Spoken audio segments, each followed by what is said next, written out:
High, কেমন আছো সবাই? আশা করি ভালো আছো। আমি আবারও চলে এসেছি নতুন আরেকটি পর্ব নিয়ে। তোমরা যদি প্রতিটা উপন্যাসের সব কয়টি পর্ব সবার আগে শুনতে চাও, তাহলে এক্ষুনি সাবস্ক্রাইব করে ফেলো আমাদের চ্যানেলটি। তাহলে চলো, কথা না বাড়িয়ে শুরু করা যাক। পড়াশোনা শেষ করে চেয়ারে হেলান দিয়ে শরীর ছেড়ে দেয় মেঘ। সারাদিনের ক্লাস আর ঝামেলায় ভীষণ ক্লান্ত সে। এখন তার বিশ্রামের প্রয়োজন। আর পড়াশোনা করা সম্ভব হচ্ছে না। আদ্রিয়ান বিছানায় বসে ফোনে ফেসবুক স্ক্রল করছিল। মেঘ একবার তাকায় আদ্রিয়ানের দিকে, এরপর চেয়ার ছেড়ে এগিয়ে আসে বিছানার কাছে। মেঘকে দেখা মাত্রই আদ্রিয়ান ফোন পাশের টেবিলে রেখে দেয়। এরপর বিছানার চাদর সরিয়ে হাত বাড়িয়ে দিয়ে ইশারা করে তার কাছে আসার জন্য। মেঘ মৃদু হেসে বিছানায় বসে একটু নিকটবর্তী হয় আদ্রিয়ানের। এরপর তার হাত দিয়ে কাঁধ জড়িয়ে ধরে বুকে মাথা রাখে আদ্রিয়ানের, যেন ক্লান্ত শরীর অবশেষে তার নিজস্ব ঠিকানায় ঠাঁই খুঁজে পেয়েছে। আদ্রিয়ান শরীর থেকে বয়ে আসে মিষ্টি সুঘ্রাণে তার সমস্ত নারীসত্তাকে বিলীন করে দেয়। শরীর ছেড়ে দিয়ে মিশে যায় আদ্রিয়ানের বুকের সাথে, যেন একটু শান্তি চায়, তার সকল চিন্তাভাবনা থেকে মুক্তি চায়। আদ্রিয়ান হয়তো বুঝল মেঘের হৃদয়ের কামনা, তাই সে নিজ বাহুদ্বয়ের শক্ত বাঁধনে পুনরায় জড়িয়ে ধরল মেঘের শরীর।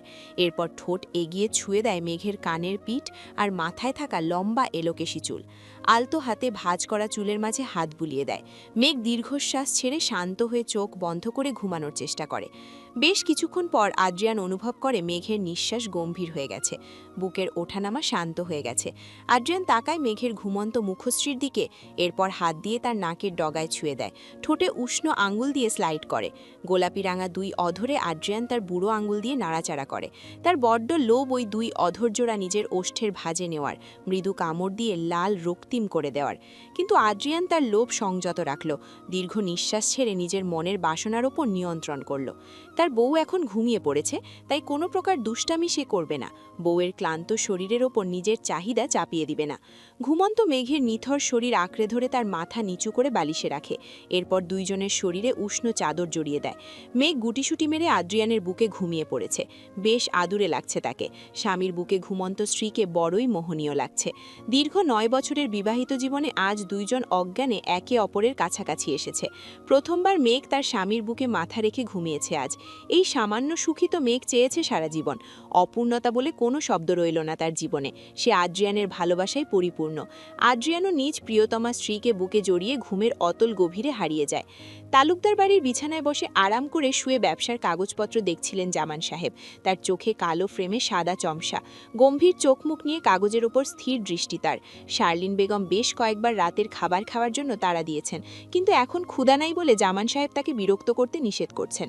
হঠাৎ কাজের মধ্যে বিরক্ত করার নাকমুখ কুচকে টেবিলে থাকা ফোন হাতে নেয়, কিন্তু ফোনের স্ক্রিনে হঠাৎ ফারহানের নাম্বার দেখে বেশ অবাক হয়। জামান সাহেব দ্রুত ফোন রিসিভ করে। অপর পাশ থেকে ফারহান যথেষ্ট বিনয়ের সহিত সালাম দেয়। আসসালামু আলাইকুম জামান আঙ্কেল। জামান সাহেব সালামের উত্তর দিয়ে বলেন, ওয়ালাইকুম সালাম। ফারহান, তুমি হঠাৎ এত রাতে ফোন করলে? আমেরিকায় কি তোমার মেঘের সাথে দেখা হয়েছে? জামান সাহেবের সব প্রশ্নের উত্তর ফারহান দেয় না, শুধু ছোট করে নিজ মনের কৌতূহল আর রাগ মিটাতে প্রশ্ন করে ওঠে। জামান আঙ্কেল, ডক্টর আদ্রিয়ান রোদায়েন কি আপনার সন্তান? 14 বছর বয়সে মেঘের সাথে যার বিয়ে হয়েছে, তার নাম কি আদ্রিয়ান? আমেরিকার বিখ্যাত হার্ট সার্জন ডক্টর অ্যান? ফারহানের প্রশ্ন শুনে জামান সাহেব চমকায়। আদ্রিয়ানের পরিচয় কি করে জানলো ফারহান? তবে কি আমেরিকায় গিয়ে আদ্রিয়ানের সাথে তার দেখা হয়েছে? আর মেঘ, তারও কি আদ্রিয়ানের সাথে পরিচয় হয়েছে? আদ্রিয়ান কি জানে মেঘই তার বউ? জামান সাহেব তার মনের অস্থিরতা প্রকাশ করল না, কণ্ঠে গম্ভীরতা নিয়ে উত্তর দেয়, হ্যাঁ, আদ্রিয়ান আমার সন্তান, তালুকদার বাড়ির বড় ছেলে আর মেঘের প্রাক্তন স্বামী। জামান সাহেবের কথা শুনে ফারহান নিশ্চিত হয়, আদ্রিয়ানের সাথেই 9 বছর আগে মেঘের বিয়ে হয়েছিল। কিন্তু মেঘ যে এখনও আদ্রিয়ানকে ভালোবাসে তা জামান সাহেব কেন বলেনি ফারহানকে? তাছাড়া আমেরিকায় গিয়ে তারা একসাথে সংসার করছে এই কথাও বলেনি। তারা উভয়ই একে অপরে ভালোবাসে। তবে কেন ডিভোর্সের কথা বলল জামান সাহেব? কেন মেঘের স্বামী থাকার পরও তার সাথে বিয়ে দেওয়ার প্রতিশ্রুতি করল? তিল তিল করে ঘুরে তোলা তার সব স্বপ্ন আজ মিথ্যা হয়ে গেল। তাদের উভয়কে ঘনিষ্ঠ মুহূর্ত একসাথে দেখার পর ফারহানের যে কষ্ট হয়েছিল তার মূল্য কে দিবে? ফারহানও রাগী কণ্ঠে বলে, প্রাক্তন নয়, বরং বর্তমান স্বামী হয় আদ্রিয়ান মেঘের। মেঘ যে আদ্রিয়ানকে ভালোবাসে তা কেন বলেনি আপনি আঙ্কেল? ফারহান চৌধুরীর প্রশ্নের উত্তরে জামান সাহেব বলেন, হ্যাঁ, মেঘ আদ্রিয়ানকে ভালোবাসে। বাঙালি নারীদের স্বামী, সংসার এইসবের প্রতি আলাদা এক টান থাকে। কিন্তু খুব শীঘ্রই মেঘ আর আদ্রিয়ানের ডিভোর্স হয়ে যাবে, এরপর তোমার সাথে বিয়ে হবে। জামান সাহেবের কথা শুনে ফারহান শব্দ করে হেসে ওঠে। ডিভোর্স হবে? কার? মেঘ আর আদ্রিয়ানের, যারা এখন আমেরিকায় একসাথে সুখে শান্তিতে সংসার করছে। আর মেঘ স্পষ্ট বলে দিয়েছে সে আদ্রিয়ানকে ভালোবাসে, তাকে ছাড়া অন্য কোনো পুরুষকে স্বামীরূপে গ্রহণ করবে না। তবে জামান সাহেবের এই মিথ্যা বলার মানে কি? ফারহান বলে, জামান আঙ্কেল, মিথ্যা কথা কেন বলছেন আপনি? আমেরিকায় মেঘ আর আদ্রিয়ান একসাথে সংসার করছে, এক বাসায় এক বিছানায় থাকছে দুইজন, অথচ আপনি বলছেন তারা একে অপরকে ডিভোর্স দিয়ে দিবে। একসাথে সংসার করার কথা শুনে জামান সাহেব বাকরুদ্ধ হয়ে যান। আমেরিকায় তারা দুইজন একসাথে থাকছে মানে? মেঘের সাথে কি তবে আদ্রিয়ানের দেখা হয়েছে? তার বউয়ের পরিচয় কি দিয়েছে? কিন্তু আদ্রিয়ান কখনো মেঘকে দেখেনি। জামান সাহেব বলে, ফারহান, তুমি কি বললে? মেঘ আর আদ্রিয়ান একসাথে সংসার করছে আমেরিকায়, কিন্তু আদ্রিয়ান মেঘকে ঘৃণা করে। তাছাড়া আদ্রিয়ানের সাথে মেঘের কখনো দেখাই হয়নি। ও জানে না মেঘ তার বউ। রেস্টুরেন্টের অপমানের কথা মনে পড়ে ফারহানের। রাগে তার শরীর জ্বলে ওঠে। ফারহান বলে, আদ্রিয়ান খুব ভালো করে জানে মেঘই তার বউ। আমার সামনে রেস্টুরেন্টে দাঁড়িয়ে সে মেঘকে ভালোবাসি বলেছে। যদি আদ্রিয়ান মেঘকে ভালোবাসে, তবে কেন 1 মাস পর তাকে ডিভোর্স দিতে চাইল? আর মেঘও কেন রাজি হলো? আমেরিকায় গিয়ে তাদের দুইজনের দেখা হয়েছে, এই কথা একবারও বলেনি কেন মেঘ জামান সাহেবকে? জামান সাহেবের ভাবনার মাঝে কিছু কড়া কথা শুনিয়ে দিয়ে বলে উঠল, আঙ্কেল, ওরা দুইজন যদি আমেরিকায় একসাথে সংসার করে থাকে, তবে আপনি কেন আমার সাথে মেঘের ডিলে ঠিক করলেন? বলুন, জামান তালুকদার এক কথার মানুষ, তবে কেন আপনি মিথ্যা কথা বললেন? আমার সাথে মেঘের বিয়ে দেওয়ার মিথ্যা প্রতিশ্রুতি দিলেন। উত্তর দেন আঙ্কেল। জামান সাহেবের এইবার হুঁশ ফিরল, ভাবনার জগৎ থেকে বের হয়ে আসে। ফারহানের বলা সব কথাই সে শুনল। ফারহান যথেষ্ট অপমান করে বলেছে প্রতিটা কথা, কিন্তু জামান সাহেব সত্যি জানত না এই সব। আদ্রিয়ান অন্য কাউকে ভালোবাসে বলে মেঘকে তালাক দিতে চায়, এই কথাই সে বলেছে। তাছাড়া মেঘও বলেছে ডিভোর্সের পর সে তার বন্ধুর ছেলেকে বিয়ে করবে। এই কথার ভিত্তিতে জামান সাহেব উকিল দিয়ে দ্রুত ডিভোর্স পেপার রেডি করিয়েছে। তার বন্ধুর ছেলে ফারহানের সাথে বিয়ে ঠিক করেছে। মেঘের বিয়ে ফারহানের সাথেই হবে এই প্রতিশ্রুতি দিয়েছে। তবে এখন মেঘ আর আদ্রিয়ানের একসাথে সংসার করার মানে কি? তারা কি বিয়ে বা তালাক এই দুইটাকে মজা ভাবে? ফারহানের রাগ করা স্বাভাবিক। জামান সাহেব বলে, ফারহান, আমি সত্যি দুঃখিত, তোমার সাথে মেঘের বিয়ে ঠিক করে ভুল করেছি আমি। কয়েকদিন আগে আদ্রিয়ান বলেছিল সে মেঘকে ডিভোর্স দিতে চায়। আমেরিকার এইসব ঘটনার কথা আমি সত্যি জানতাম না। তোমার আব্বুর কাছে আমি ক্ষমা চেয়ে নিব। জামান সাহেবের ক্ষমার স্বীকারোক্তির পর যেন ফারহানের প্রতিশোধ পরায়ণ মনোভাব শান্ত হয় না। ফারহান বলে, জামান আঙ্কেল, আপনার দুঃখিত বলা কথায় সব শেষ হয়ে যাবে না। আমার বাবার কাছে করা প্রতিশ্রুতি ভঙ্গ করেছেন আপনি। যদি কথা দিয়ে রাখতেই না পারেন, তবে বলতে কেন যান? তালুকদার বংশের মানুষজন যে এমন ভণ্ড আর প্রতারক হতে পারে তা জানা ছিল না।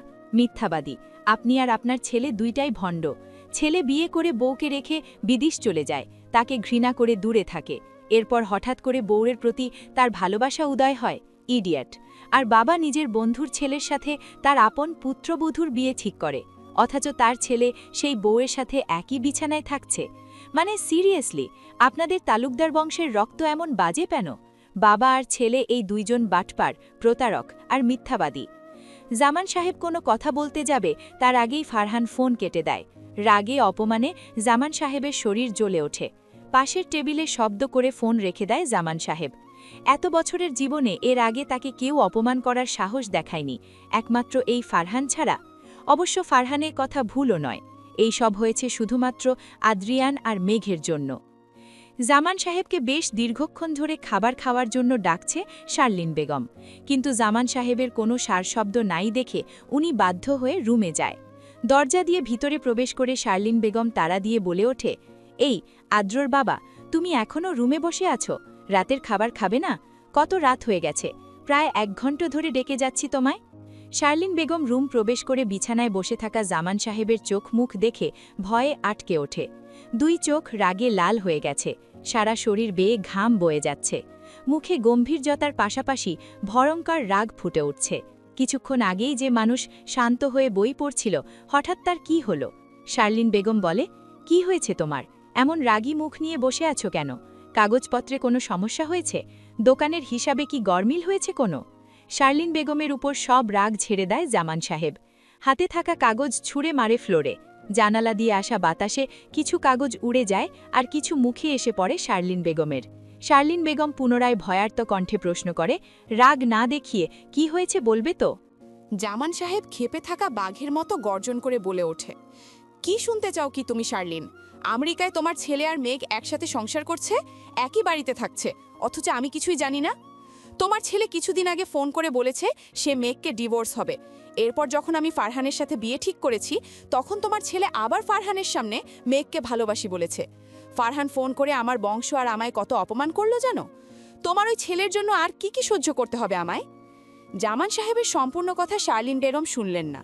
এর আগেই উনি উৎসুক কণ্ঠে বলে ওঠে, তুমি সত্যি বলছো জামান? আমেরিকায় আদ্রিয়ান আর মেঘ একসাথে সংসার করছে? আদ্রিয়ান নিজ মুখে স্বীকার করছে সে মেঘকে ভালোবাসে? আল্লাহ আমার কথা শুনছে, আমার ছেলের মাথায় সুবুদ্ধি দিচ্ছে। শার্লিন বেগম খুশি দেখে জামান সাহেব তেলে বেগুনে জ্বলে উঠল।